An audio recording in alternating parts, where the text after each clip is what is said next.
Hello everyone, welcome to today's session on terrorism. Terrorism is not something new or something unheard.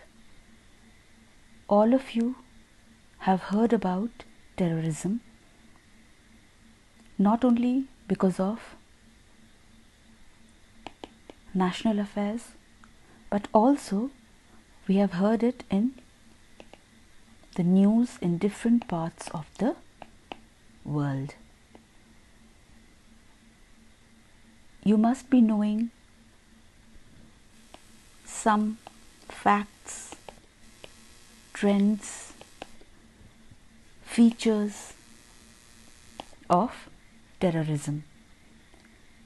So whatever we are going to share with you today will not be entirely something new or something which you may not have come across before.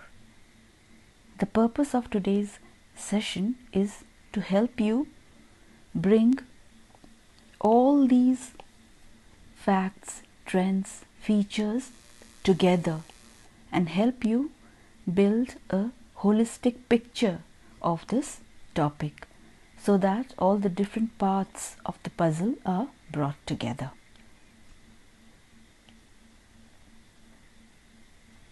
If you look at the syllabus, the sociology syllabus, you will find that this topic is relevant to two topics. First one is politics and society, and second one is religion and society.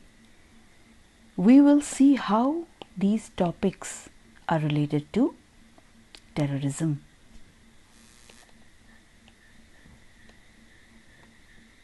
Whenever we think of terrorism or whenever we read any article in the newspaper or we watch television about any terrorist acts, immediately we are surrounded by a feeling of insecurity and fear. Whenever we speak of insecurity,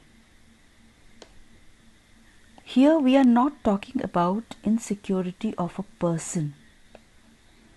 We are talking about insecurity of people, of a community, of a locality, of a state, nation, and at the international level. So terrorism is not a simple act of crime committed against a person. On the other hand, it is crime against nations, against several nations. It does not discriminate between developed or developing nations. Thus we can say that terrorism has become quite widespread. It is spreading on an international level. It is not confined to any particular region or nation or people.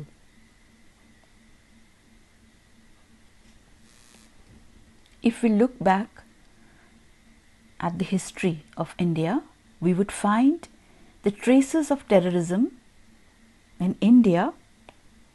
In the northeast, the participants were the Naga and Mizo rebels. We can also find its traces in the Naxalbari movement in Bengal, and the followers of this movement were the Naxalites. So what exactly is terrorism? There are several definitions of terrorism. One definition says that terrorism is an organized system of intimidation. So terrorism is not unorganized. It is a well-planned, premeditated system of intimidation. What do we mean by intimidation? It means the terrorists seek to spread fear and panic among the general public. Thus, terrorism is violent behavior designed to generate fear in a community or a substantial segment of it for political purposes. So, what are the keywords here? The first one is, it is a violent force. It includes arms and ammunition. It may include weapons. Its aim is to instill fear in the minds of public, and it could be a local community or a region or nation or international politics. So the fourth keyword is that the aim of this violent behavior is to create a disturbance in the political atmosphere or to destabilize the government or the state. Therefore, terrorism is not a fight between individuals. No, it is a struggle between social groups and political forces. By political forces, we are referring to the government, the state. Social forces or social groups could be ethnic communities, religious groups, or people from a certain age group.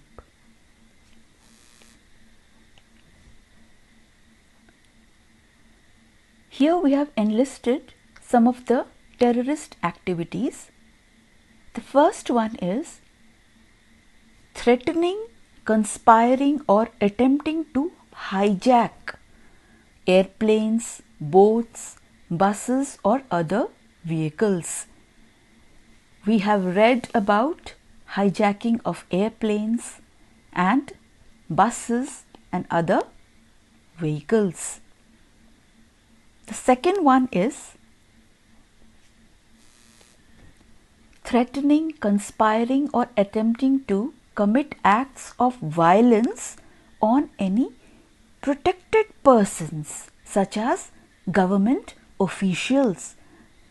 You may have heard about kidnapping of civil servants or diplomats. By holding them hostage, they seek to fulfill their demands in return of the release of the concerned protected persons like the government officials. The third point is a terrorist activity could be any crime in which a weapon is used or a dangerous device is used. And what is the purpose? It is to endanger either public safety or property damage. It is not for any personal monetary gain.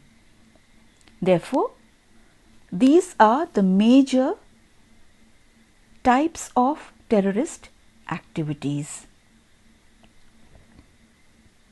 When we try to characterize the terrorist activities, we will find that terrorism is against the state or the community. It is not against any individual. It has a political purpose. Its major aim is to destabilize the functioning government or the state.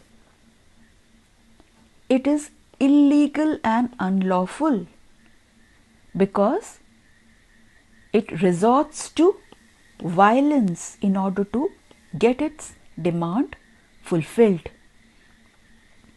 It also aims at intimidating or creating fear and panic among people, not only among the victims of terrorist activities, but also when we read the news, when we watch the news, even if we are not directly affected by the terrorist activity, yet we become afraid and we fear for our safety.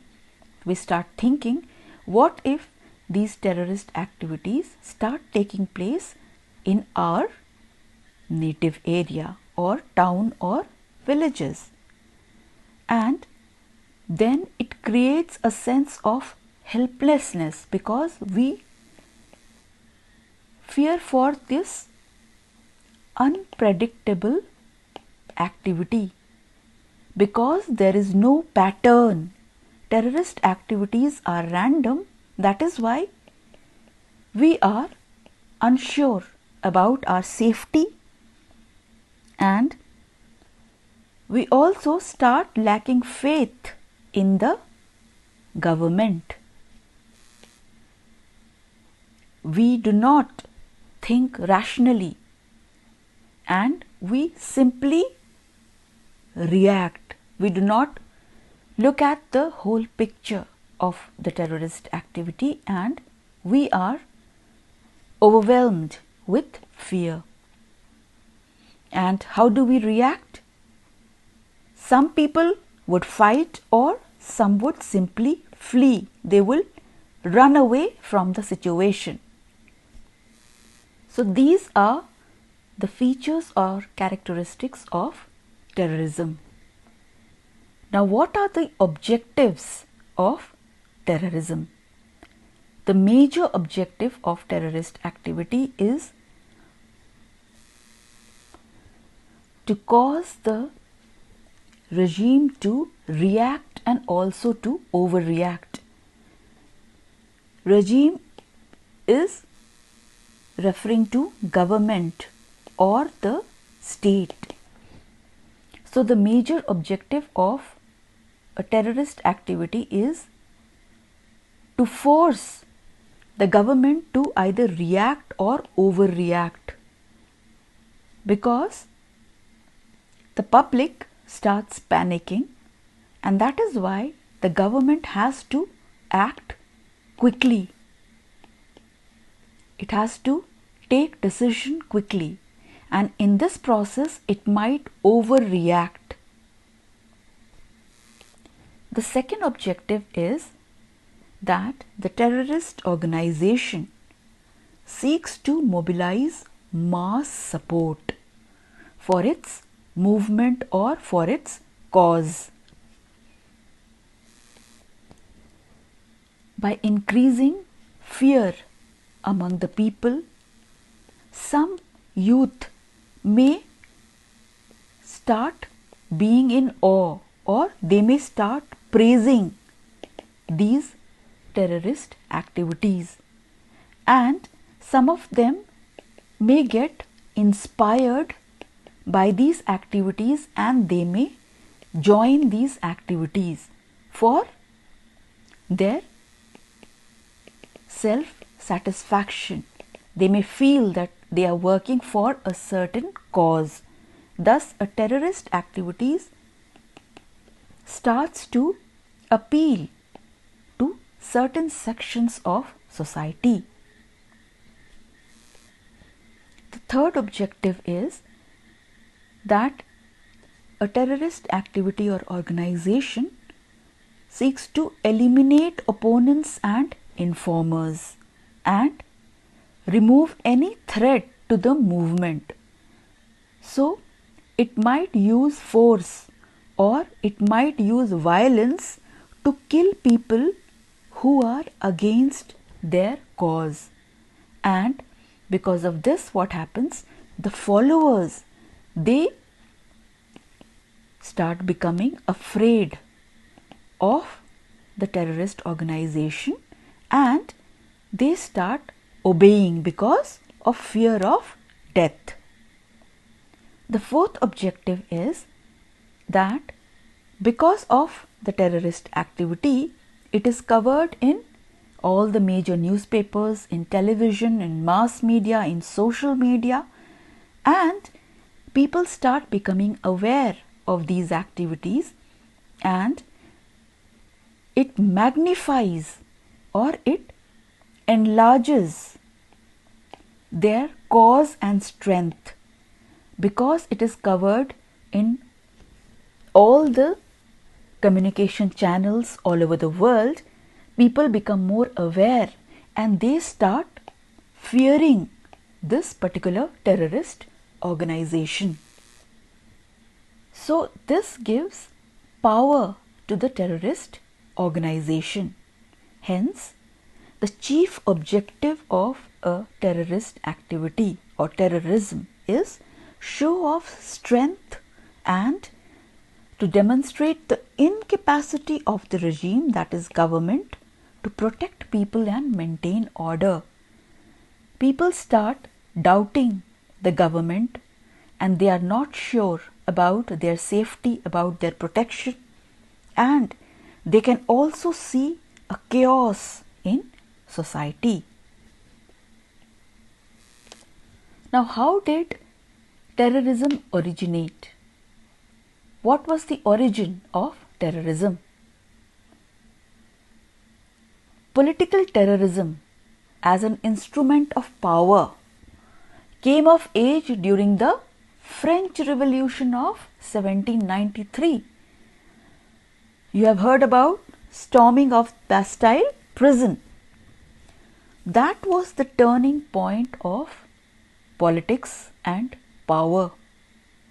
And those who previously did not hold power, they chose terrorism or political terrorism as a means to topple the government, and they seized power. And this was popularized in the French Revolution. Now, although terrorism started long ago, yet its scope was limited. Because of modern industrial system, terrorism has become widespread, and that is why it has become a form of asymmetric warfare. There are four major reasons. The first one is that because of the complex technological society, people have become vulnerable. They are easy targets. We cannot protect everyone all the time. It is not possible for a 24/7 surveillance of each and every citizen. We have limited resources, limited state machinery, and we can only focus our resources on particular regions. And that is why this has been understood by the terrorists, and they are taking advantage of the vulnerability of the modern industrial society. The modern industrial society consists of urban centers, city centers, markets, schools, offices, plants. All of these are open. We do not have a fort like the ancient or medieval times which can protect a civilization. And because the modern society has become an open society where people can freely move, they can freely commute from one place to another, that is why people have become easy targets for the terrorist forces. With the advent of technology, with the advent of modern warfare, with new missiles, drones, nuclear weapons, even terrorism has developed, because the terrorists are not necessarily from uneducated background or underprivileged background. Many of them are technical professionals. They have a good knowledge of these sophisticated weapons, of modern machinery, and all this has increased the access of these weapons to the terrorists, which is why the developments in technology has proved to be a bane or a disadvantage for the society, because these weapons which should have been used for the development of a society, for the development of people, these have been used to destroy those people which form a nation. Thus, terrorist acts are challenging the concept of a nation, concept of democracy, concept of secularism. The third feature which has helped terrorism in its growth and development is transnational communication and transportation.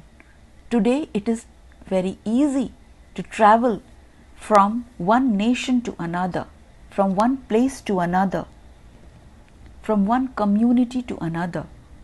It is also much easier to communicate from one area to another.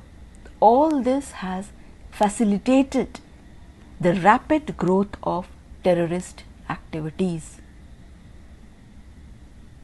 Today, the controllers of terrorist activities, the masterminds, they do not need to have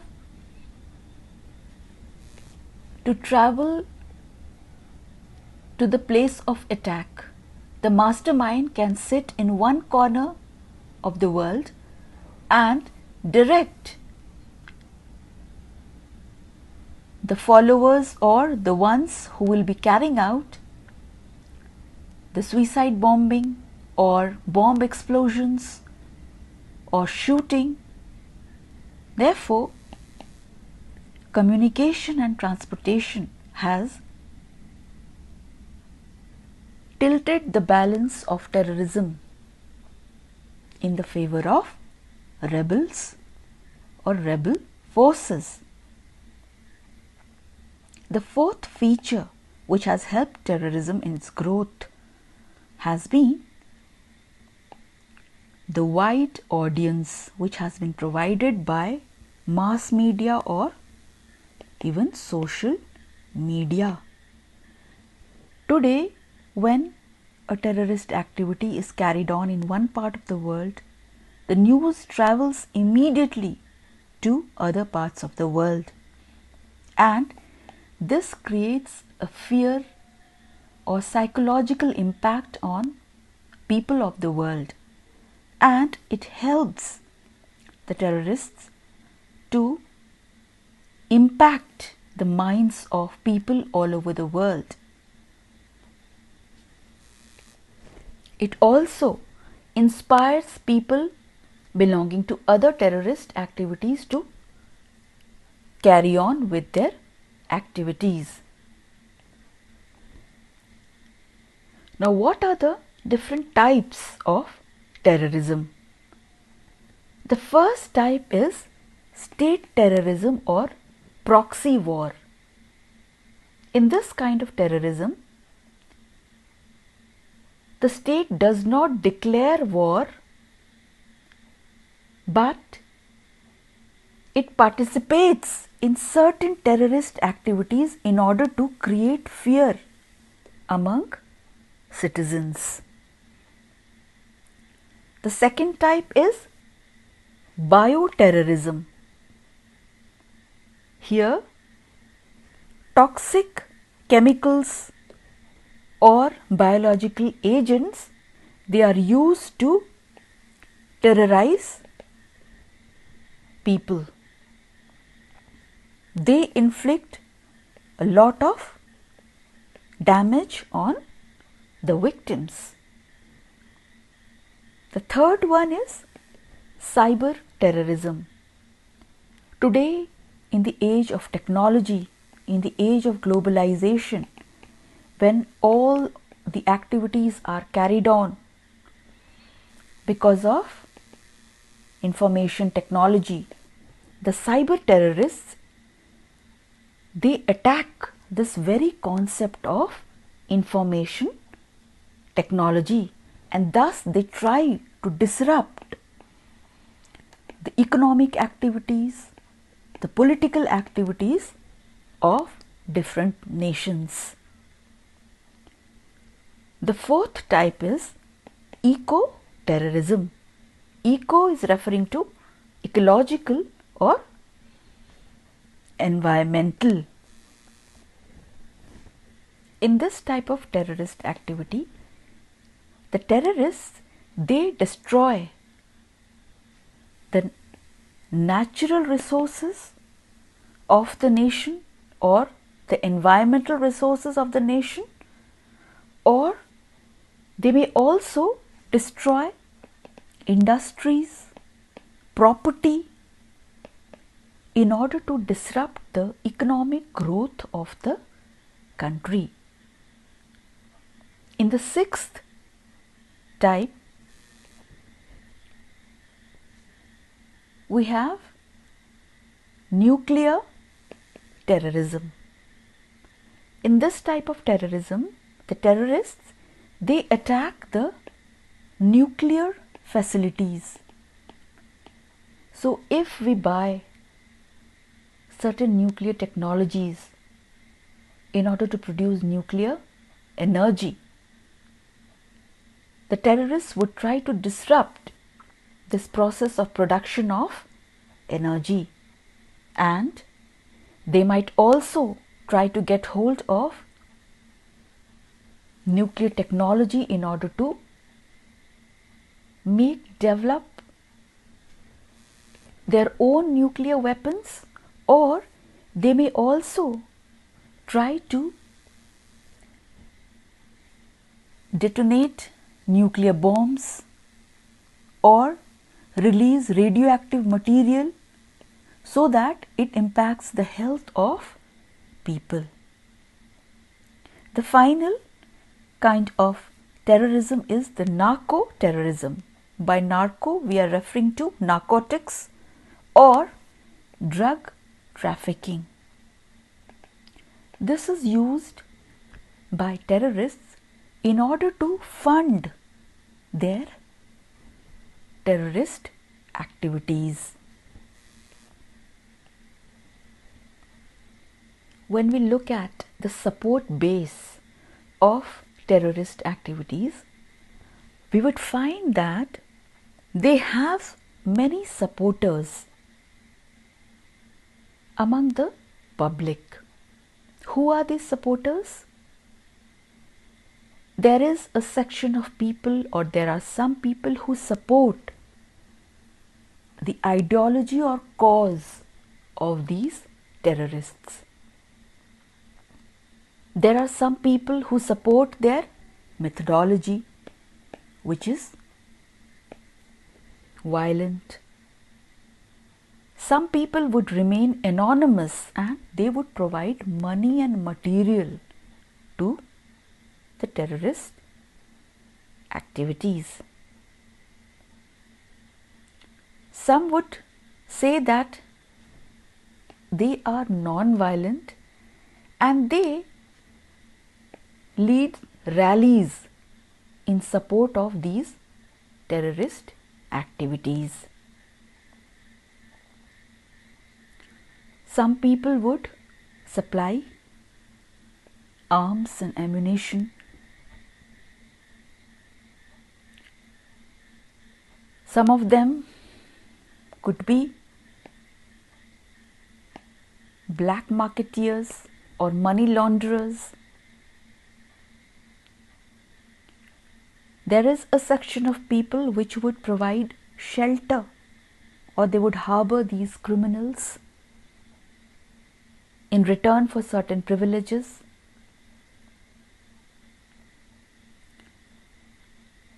Some people who are active in the media,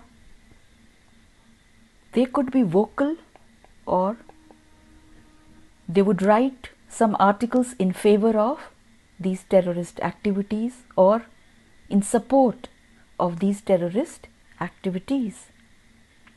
And finally,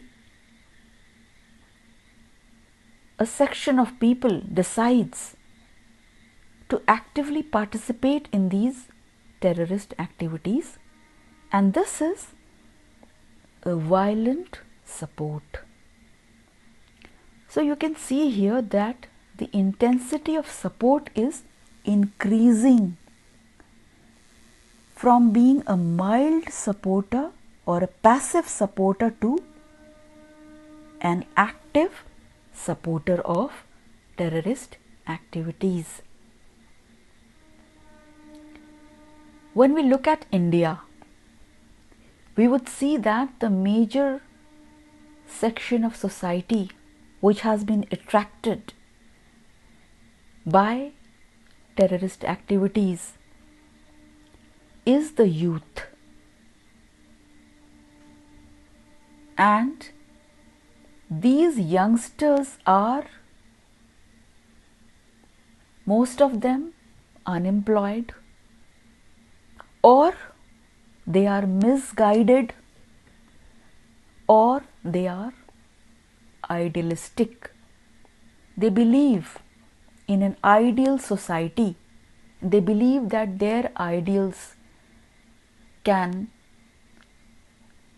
establish the kind of utopian society that they dream of, and they believe that their cause is right, they are self-righteous, they are full of conviction, and they believe that they are on the right path,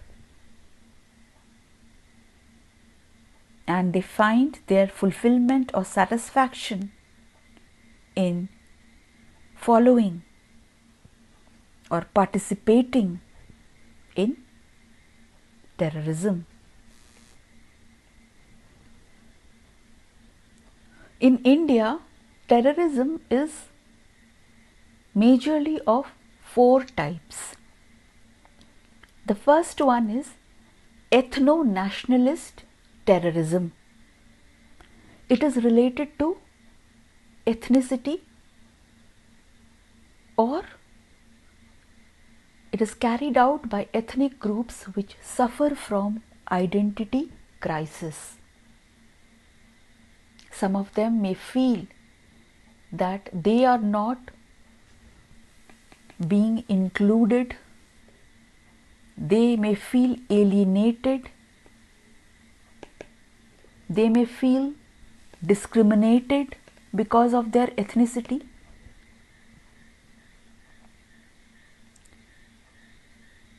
The next one is religious terrorism. In a religious terrorism, the followers of a certain religion believe that their religion is the only superior religion in the world, in the nation, and their religion can show the right path to everyone. Their beliefs, their religious customs, traditions, doctrines are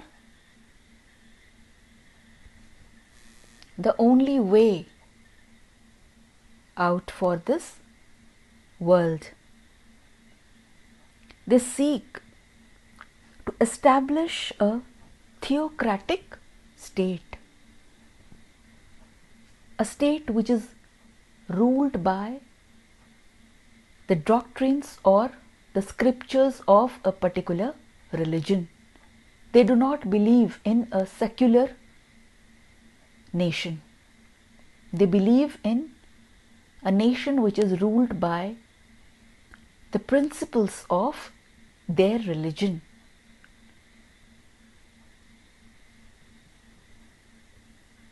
The next type of terrorism is left-wing terrorism. These are also known as the Naxalites. Here, the conflict is between different classes, between the bourgeoisie and the proletariats. They believe in Marxism, in Leninism, and they believe in a proletarian revolution, in overthrowing the bourgeoisie or the capitalist system. They believe in throwing off the modern society, and they want to bring in a communist society, a classless society. And they adopt violent means. They resort to guerrilla warfare against security forces. They ambush convoys and attack in order to see their dream fulfilled. The fourth type of terrorism is narco-terrorism. It is mainly seen in northwest India. You must have seen the movie Utta Punjab.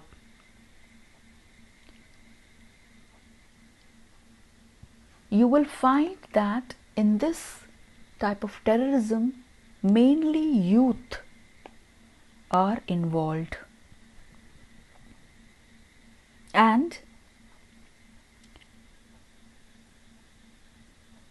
the terrorists, they start in illegal smuggling of drugs, and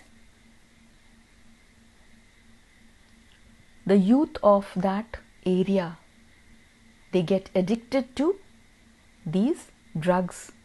They start buying regularly, and all of these, this market of narcotics is controlled by terrorists, and they do this smuggling because they want to fund their terrorist operations.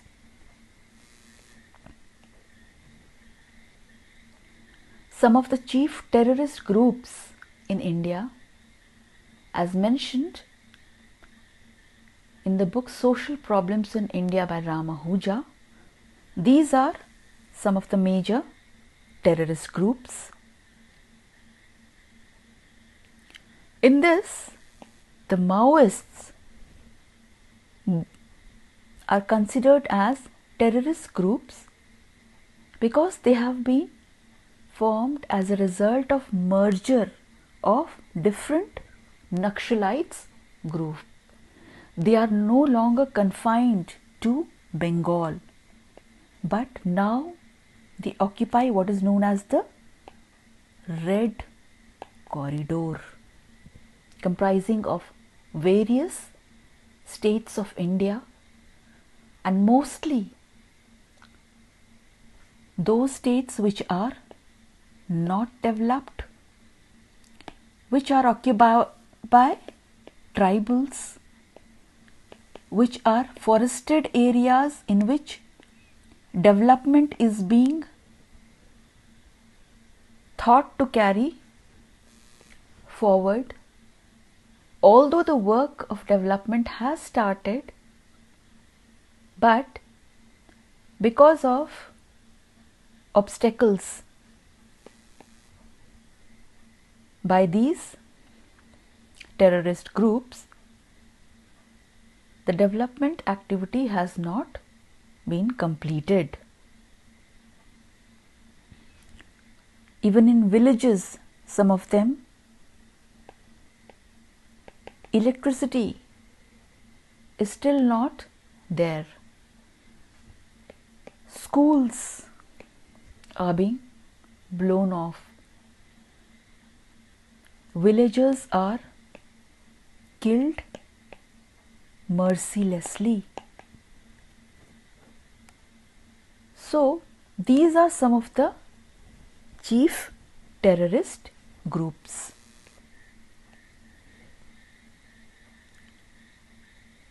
Some of the deadliest terrorist attacks in India in the last few decades have been listed on this page. The first is Mumbai attacks, 93. There was a series of bomb explosions at commercial centers and other landmarks. Second was the Parliament attack, 2001. The next one was in 2002, Akshardham Temple. In the temple complex, terrorist activities was carried out. Fourth one was again in Mumbai, 2006. There were 7 bomb explosions in local trains. In 2007, Samjhauta blasts took place. If you remember, Samjhauta Express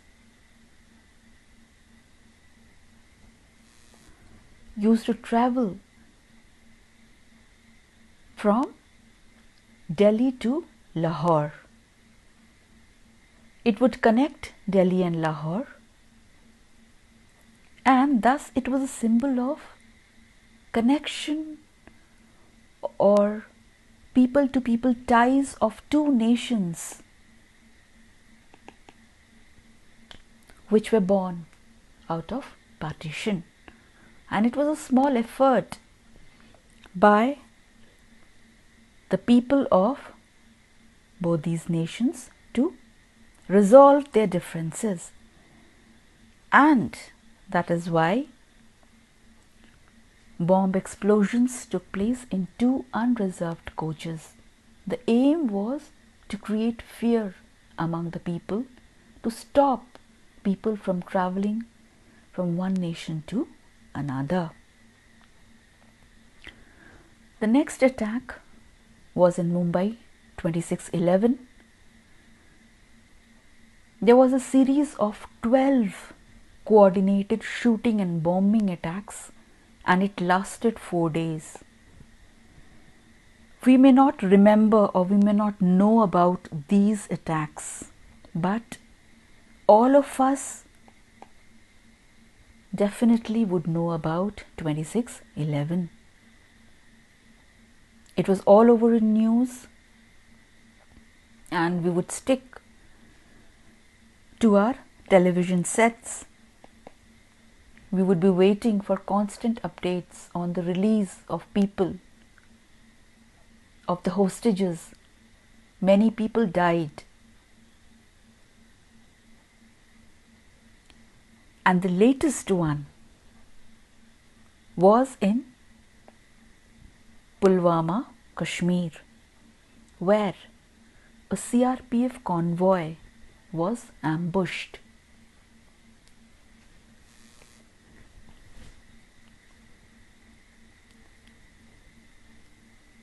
So what is the cause of terrorism in India, or what are the causes of terrorism in India? We can divide these causes of factors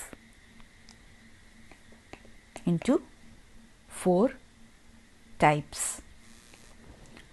The first one would include socio-economic factors.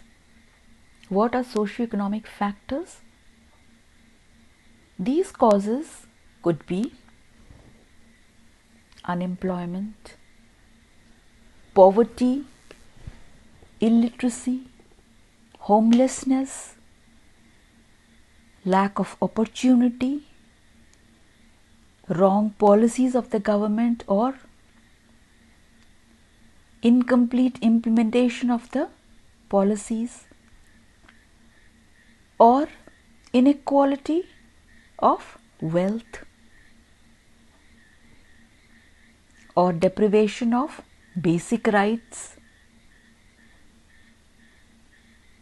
or violation of fundamental rights. These are some of the socio-economic factors which compel people to resort to terrorist activities.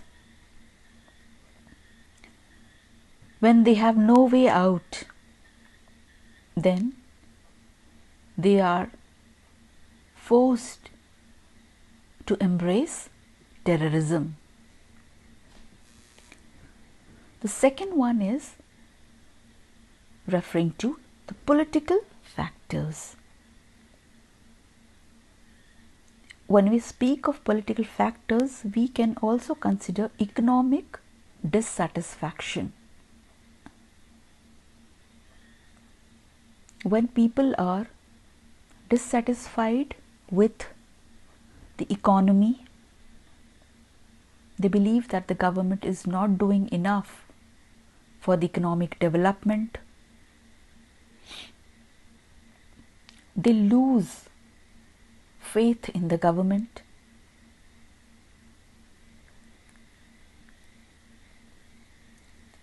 In many places, government has failed to control large-scale immigration.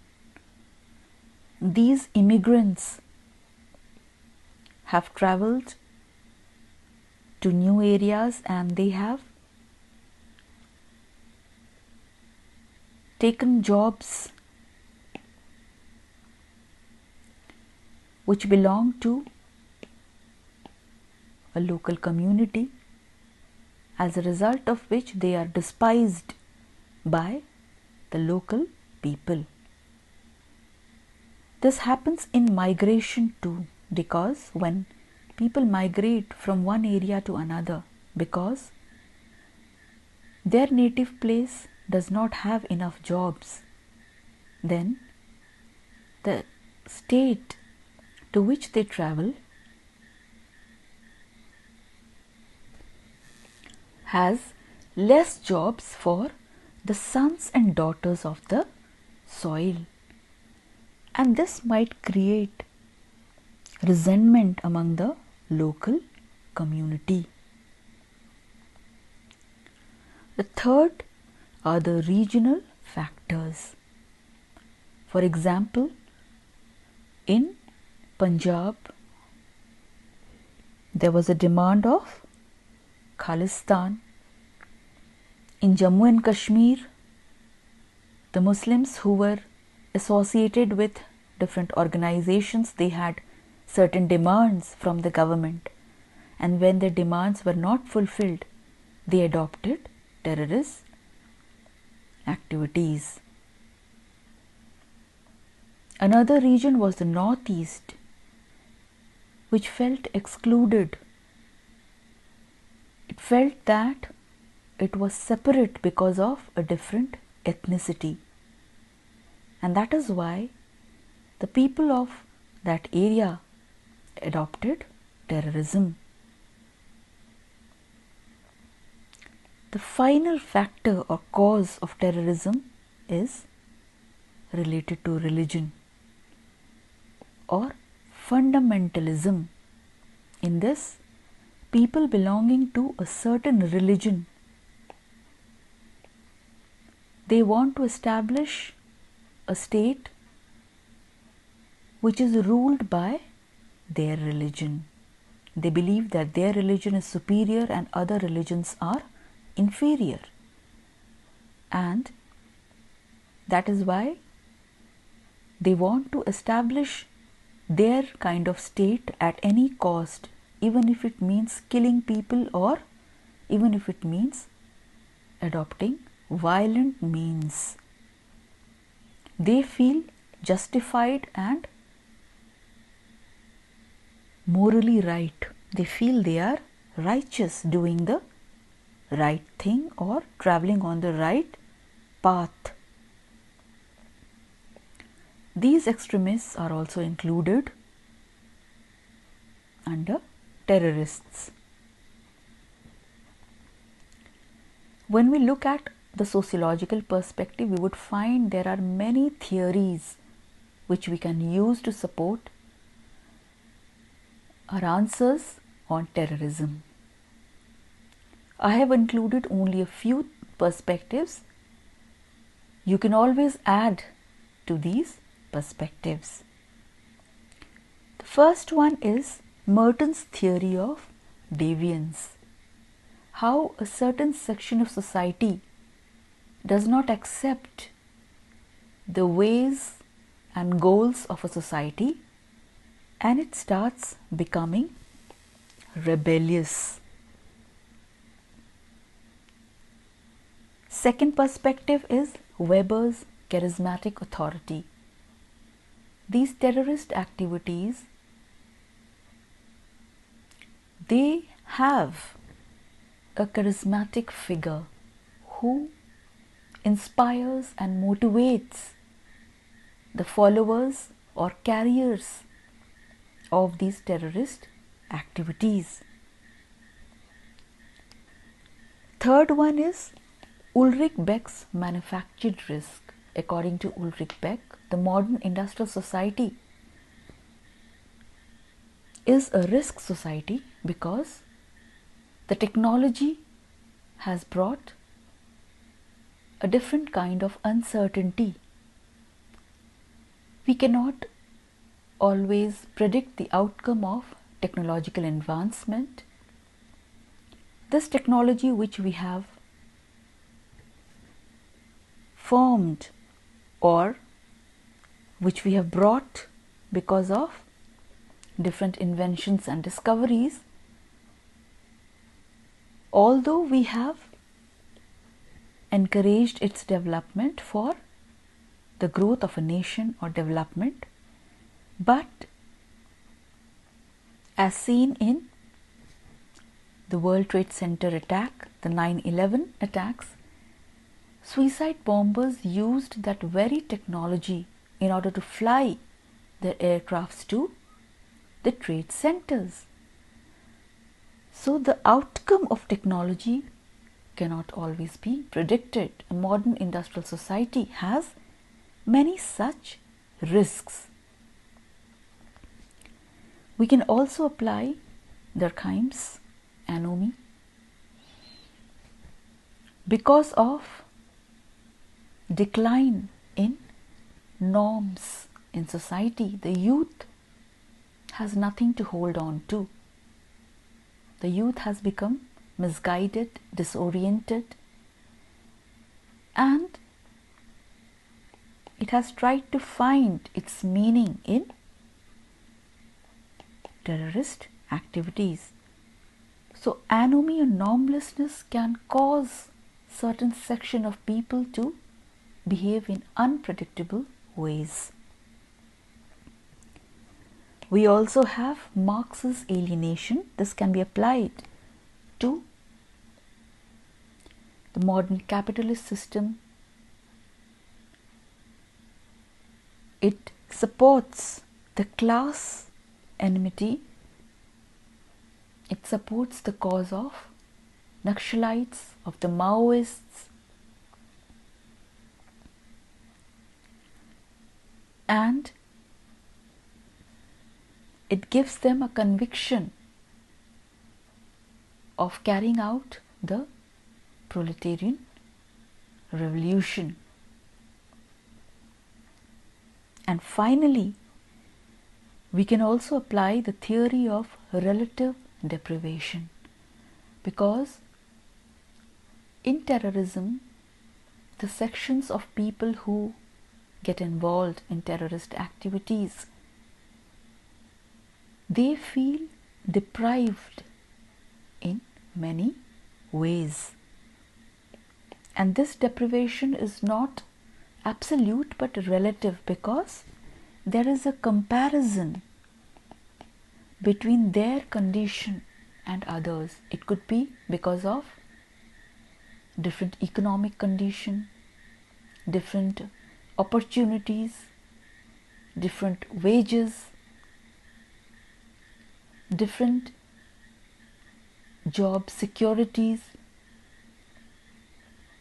So these are some of the theories or perspectives that we can apply when we start writing answers on terrorism.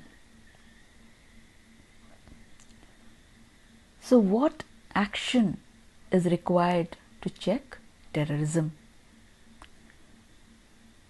First focus is to eliminate terrorism.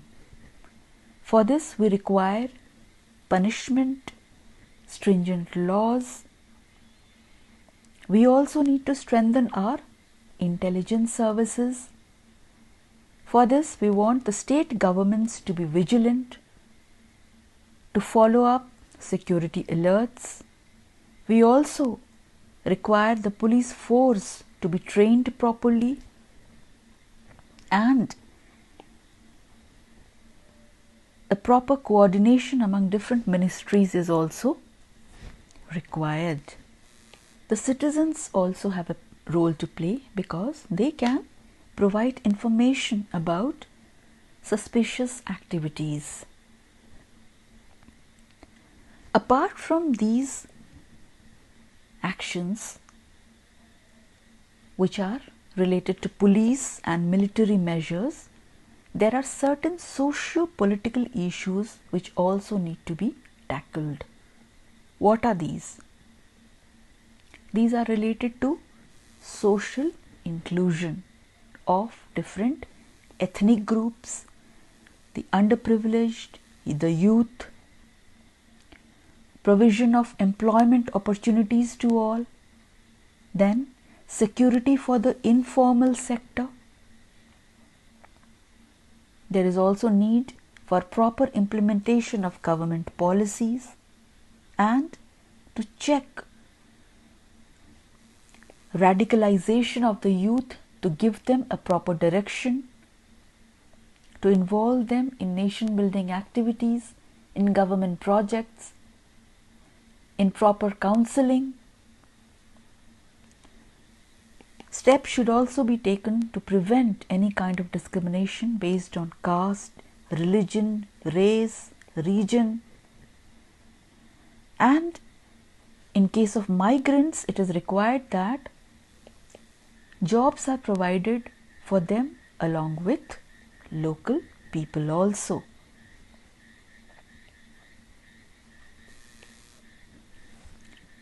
So this topic of terrorism is complete. We have tried to cover all the important aspects of terrorism that would help you in sociology. Some of these issues that we touched upon today can also be used in your GS answers. The source that you can read is the chapter on terrorism in the book Social Problems in India by Ram Ahuja. You can read their entire chapter. It would help you in GS as well as sociology. That is all for today. We hope to meet you in the next lecture or video series very soon. Happy learning. Thank you for watching this lecture. All the best.